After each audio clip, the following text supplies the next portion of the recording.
Review copy provided by PlayStation. What's going on, everybody? It's Matty here. Yeah, you guys know my usual spiel in the beginning of my videos. Salutations, everybody. But today I just wanted to switch it up and in the intro just put my foot in my mouth. You guys get the saying, I imagine, based off the title of the video. But anyway, yeah, we're in our pajamas. We got a little tea here. It's a bit of a low day. We're just gonna relax as we coast into why I was so wrong about Ghost of Tsushima. A bit of backstory for people who haven't been paying attention to my coverage of Ghost of Tsushima. When we had the first state of play gameplay reveal, I came out and said that I was kind of disappointed about what I saw. While it looked good in the sense of being an open world Japanese style game, which, hey, I'm all about, man. You guys know me, I'm a weeb, full on weeb. So like, give me more of that. But it didn't look like it was pushing the open world genre forward in any way. I remained open-minded, but it felt like some of those thoughts were reinforced when I did reviewing the reviews for Ghost of Tsushima to get an idea of what all the major reviewers were saying. But I was provided a code by PlayStation on Wednesday, so I have about 10 hours in the game, and guys, I really like this game. It is excellent. So I wanted to make sure I amend my previous statements. I don't like to be that type of content creator where I like trash a game pretty much and then come back later and go like, it's actually really good, guys. I just don't pride myself on that type of work. I think it's like a bad pattern, but I was entirely wrong about this game. And I know a lot of my audience was on the same page as me, saying, you know what, it does kind of look similar to, like, say, the Assassin's Creed formula. But I think as much as I like Assassin's Creed, that's doing this game a huge disservice by summing it up just like that. So we're gonna get into everything this game does, and hopefully by the end of the video you'll be interested and maybe looking into this game, because it's so far 10 hours in, so good. It's so good. Now, when I think of Sucker Punch Productions, who developed this game, I don't think of the most incredible storytellers. I did like the story, say, of Infamous 2. I thought there was a charm to the story of the entire Sly Cooper trilogy by Sucker Punch, but ultimately I played their games for their universe or the gameplay style they provided. Like, there's really not much like Sly Cooper. Infamous is its own beast because you made moral choices that sort of determine the path of your powers.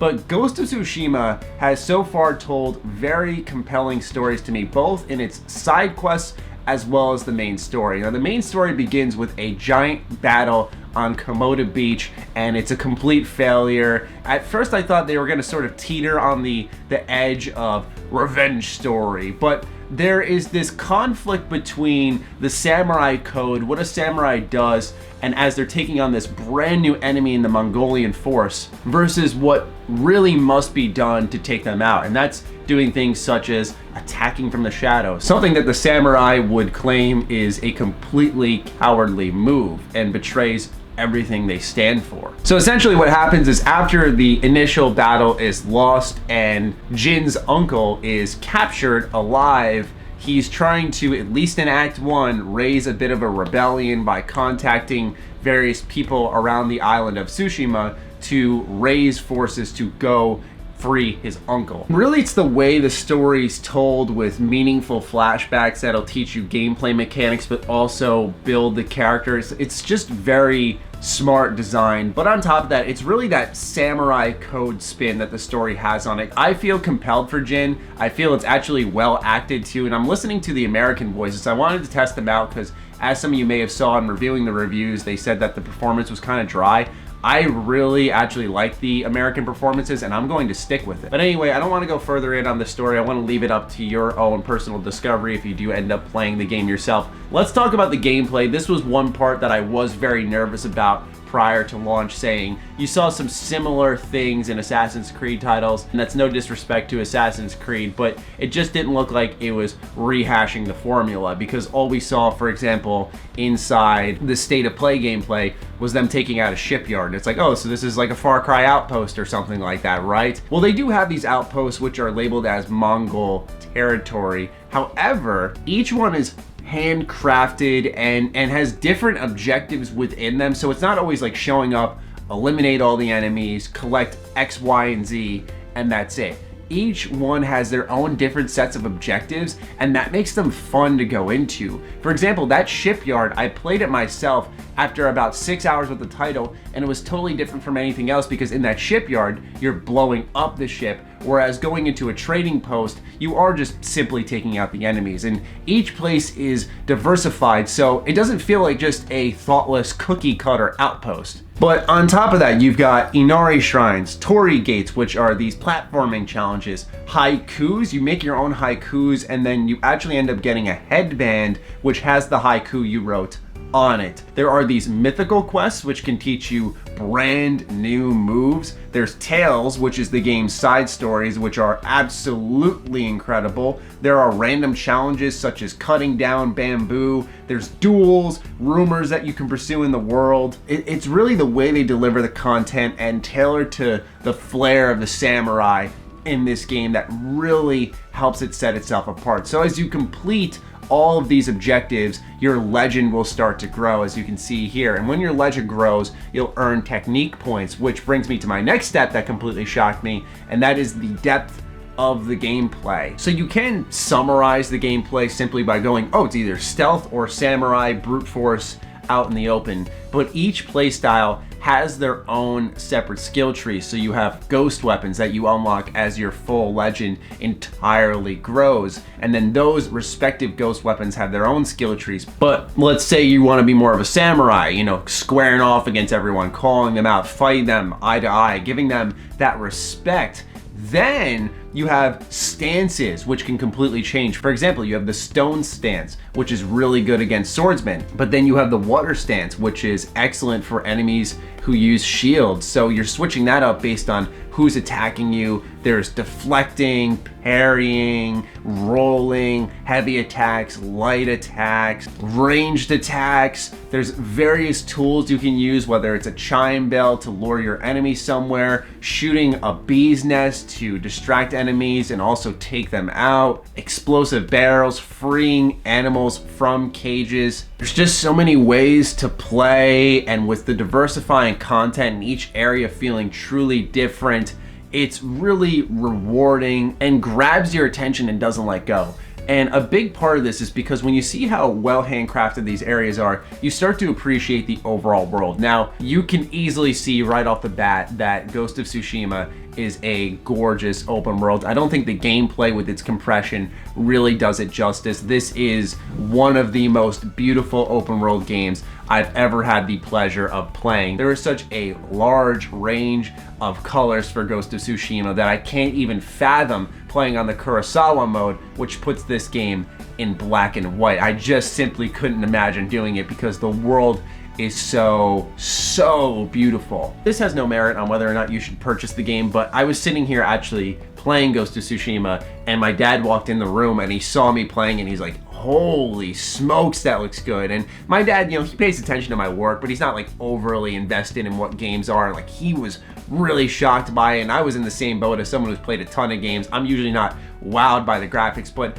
it's just the wind blowing the trees around. You see the leaves kicking up, the color diversity. There's just this mind-bending amount of world detail, and it's such a joy to explore because it doesn't waste your time either, and it doesn't want to directly guide you with waypoints.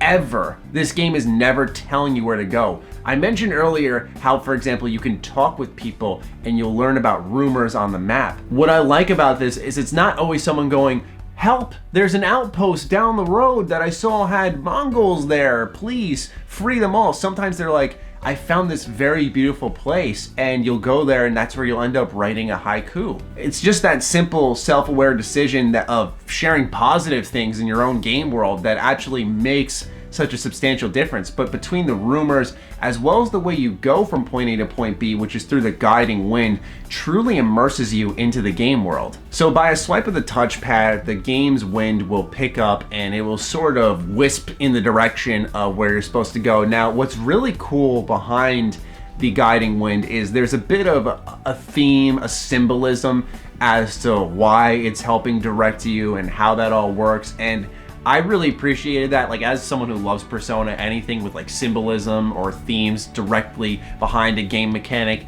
gets me giddy, so I might be a little biased there, but I really appreciated that it wasn't just a, oh, the wind blows and it tells you where to go. There's a little bit more to it, but all of this serves to remove as much HUD from the game as possible. And because you're always looking for the where the wind is directing you, it makes you pay attention to the game world instead of staring at your map or staring at a line that's holographic directing you where to go. Like I said, it's these little decisions that really make you pay closer attention to the game world. And all of this culminates to make it into one really strong experience. Speaking of little tweaks, let's talk about the side quests known as tales. So these are delivered in chapter by chapter mini stories. For example, Ishikawa's tales are told throughout 9 chapters. And what I was nervous about with the chapter by chapter storytelling is sometimes you go from point A to point B and they'll go, nothing's here, and then that'll end the chapter. So really it's like stretching out the content as much as possible, but each chapter is meaningful so far. Each chapter serves to build the story, build the world, and more importantly, build the characters that you're interacting with. While I care about Jin, I find the stories of people surrounding him equally as interesting, and this is just side content. I mean, take a look at this, ladies and gentlemen. This is a setup for a side quest.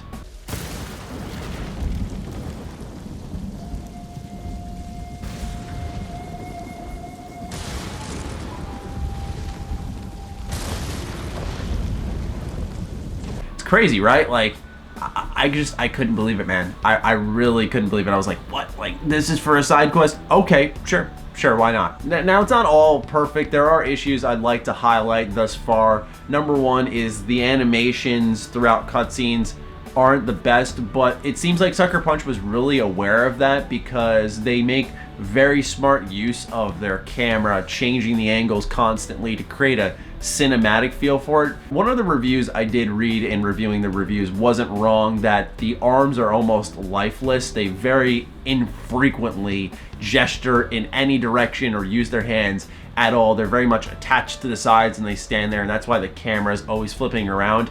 It's one of those things where you notice it and you admire their self-awareness, but you just can't help but forget that. It's not the end of the world though. One thing that may upset you is the camera. There is a really poor camera in my opinion. I'm constantly fighting with this thing, constantly.